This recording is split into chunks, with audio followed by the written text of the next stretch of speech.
अस्सलाम वालेकुम। एक होता है नेचुरल ट्रीटमेंट, नेचुरल डोज लेना, और एक होता है सप्लीमेंट लेना।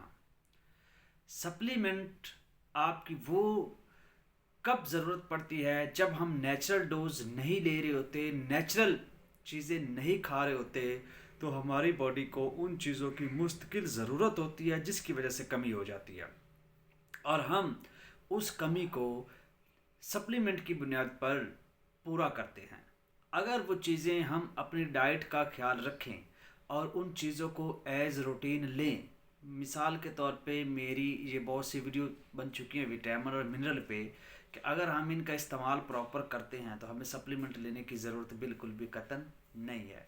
लेकिन अगर चूँकि हम डाइट का ख्याल नहीं रखते, हम विटामिन डी, ई, बी जो है इनको पूरा नहीं करते, तो इसके लिए हमें सप्लीमेंट लेने की ज़रूरत पड़ती है। तो कहने का मतलब ये है कि अगर आपकी खुराक ठीक है, अगर आपका डाइट प्लान ठीक है, आप सारी चीज़ों को मद्देनज़र रखते हो, तो फिर आपको किसी सप्लीमेंट की ज़रूरत नहीं है। लेकिन अगर आप डाइट का ख्याल नहीं रख रहे, आप अपनी जो रिक्वायरमेंट बॉडी की हैं वो पूरी नहीं कर रहे, तो फिर आपको खाना ज़रूरी है। फिर उसके बारे में मत घबराइए, उसको इस्तेमाल करिए, आपको बहुत ज़्यादा उसके बेनिफिट्स मिलेंगे, बहुत ज़्यादा फ़ायदा मिलेंगे।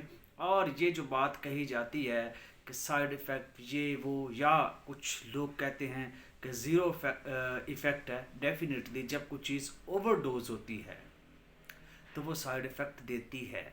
अगर वो चीज़ अपनी लिमिट में रह के की जाए तो उसका साइड इफ़ेक्ट कोई नहीं होता। तो किसी भी चीज़ को, वो मैं ये अक्सर बोलता होता हूँ, ये बादाम है ना, इनको भी ओवरडोज ना करें।